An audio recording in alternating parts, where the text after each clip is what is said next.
this. I assume you saw it yesterday. It was the #1 trending topic at one point last night, so some people saw it. It's an I'm sorry what? Baker Mayfield speaking his mind against his former coach at Cleveland, Kevin Stefanski. Dang. This was, so a journalist in Atlanta described the quarterback situation that Stefanski had in Cleveland as having been a dumpster fire. And a failure, A yes. failure. With- And Baker Mayfield quote tweeted that and wrote the following: "Failed is quite the reach, pal.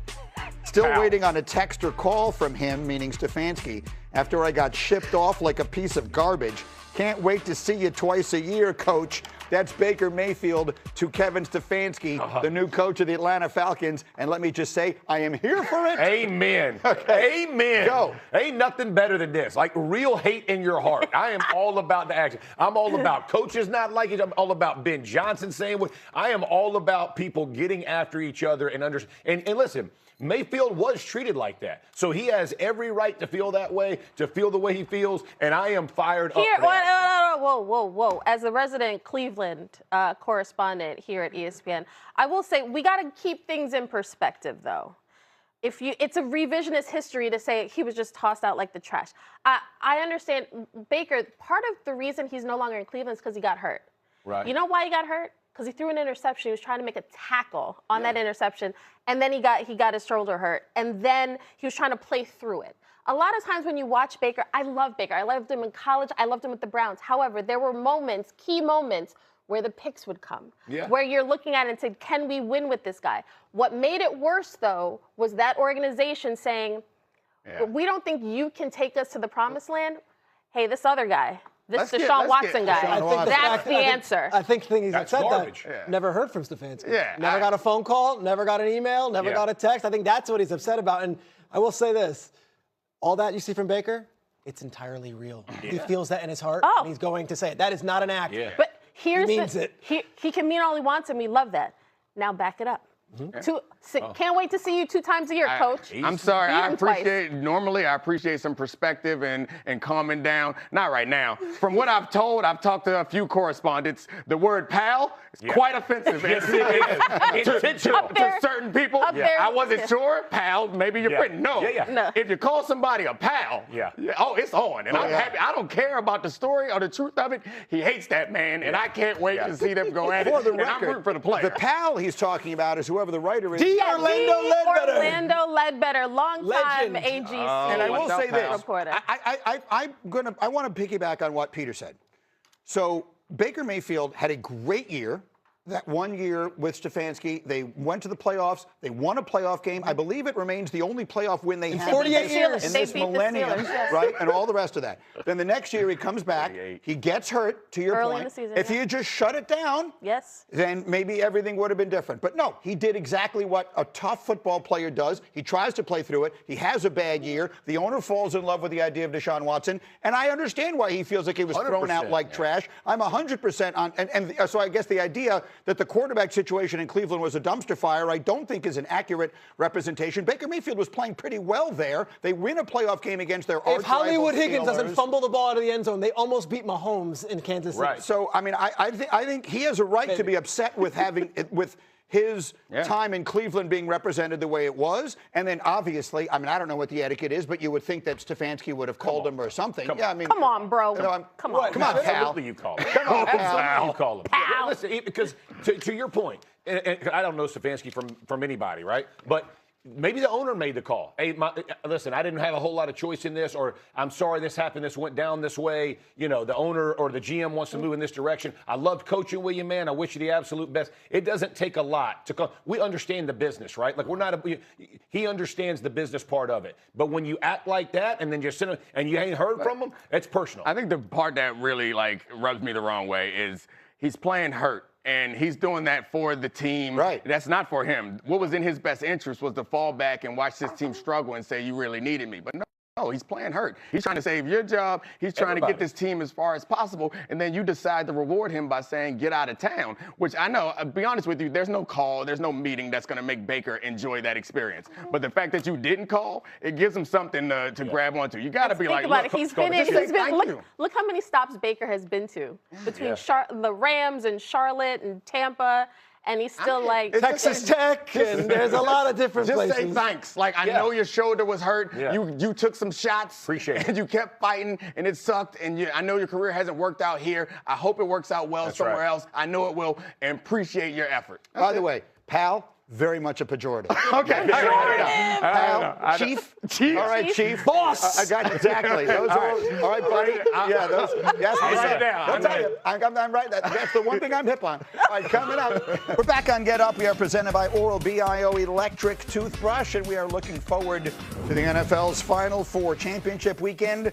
Let's look at the NFC game here. If Sunday's game is anything like the first two we've had this year, it's going to be special. Let's go back over these matchups. November in LA, Sam Darnold picked off 4 times, and still Seattle had a chance to win it, down by 2 when Jason Myers missed a 61-yard field goal with zeros on the clock. So that was that game. Then you'll remember the Thursday night game they played Week 16. Rams were cruising Nakua with a touchdown, put them up 30-14. And Peter, I remember the next morning you said this return by Rashid Shaheed could wind up turning out to be the biggest play of the season, and maybe it was. It turned the game completely. Seattle wound up winning it on a 2-point conversion in overtime, and so now they meet again on Sunday with the loser going home and the winner headed to the Super Bowl in what will be the first playoff game in NFL history between teams that had 2 games decided by 2 points or fewer during the regular season. So it doesn't get any more equal than this, and I'm just thinking back in your guys' career, Jeff, you in particular, did you ever play a team a third time? Did you have a third matchup with a playoff game against a divisional opponent? Yeah, I don't remember. I don't remember having that. I remember we played the Titans, but it would never for the playoffs. So okay, we didn't. So a third. I mean, what is that now? You've played each other. The games are dead even. What's the third game? It's brutal. It's execution. I mean, that's the bottom line. Like there are no. You think about schemes, and you heard Eli talking about just a minute ago about you're going to scheme up shots and you do those things, and that's all very true. But it's all about execution because you're not going to fool that team. They know all of your tendencies. They know your weaknesses and strengths per player, right? Because you think you're having these individual matchups along the offensive line, defensive line, tight ends, receivers, DBs. Like we all know each other, what we're good at, what we're not good at. So the execution portion of it becomes the key to wins and losses. Especially too because those were close games. Exactly. And they know what you're thinking. You've already expressed to them where you think your advantages are, where you think that you can hurt them. So they are prepared for all that. You really, like to Jeff's point, this is going to be about execution and minimizing mistakes. And we talk about how poorly Sam Darnold played in that first game. We don't go into how bad Matt Stafford was in that game too. That Seahawks defense is going to give them fits. They figured them out a little bit in the second game, but we'll see how they address it. Seahawks defense has been elite all season. No team in football gave up more yards in a game than the Seahawks did to the Rams that Thursday night game. Right. They had 580 yards of offense. So that's a chilling stat if you're Seattle. It's also a chilling stat if you're the Rams. And how did we lose that game? Which 100%. They did. And they were +3 in the turnover margin. One of the most incredible games we've had this whole season, and it did decide home field in the NFC West. You've got which side do you have? I got the Rams. You have the Rams this weekend. So what are you looking at? So the interesting thing, I was in Chicago for Rams Bears, and standing outside of the visitors tunnel, I'm watching all the Rams players file off the field, and it was very clear they wanted to send a message like, yeah, LA came to this cold and we took care of business. So they are riding the high. However, Sean McVay talked about how he did a bad job coaching, particularly in the first half, which I appreciated. He's always somebody who's going to say, I could have been better. But you look at the first half, the Rams, the last time they ran the ball like seven times in the first half, which talking to the Bears defense, they were like, they run a ton of 13 personnel. We have to make them one-dimensional. We got to make him throw it. And that entire first half, I was like, the Bears are forcing the Rams to do exactly what they wanted him to do. And then the second half, obviously, Caleb's turnovers was the difference. A couple of quick notes. Did you see Hembo's pop there? You played the Dolphins 3 times in 2000. Oh, and they got us in overtime in Miami. That's why you forgot. That's why you forgot. That Vanderjack field goal, that one still hurts. Blading that thing out to the right, fantastic. Great memories. The Rams game, I will say this because to Kmart's point, as I was watching that game, at the very beginning of the game, the Rams were by far the most physical team against them. They were pushing them around.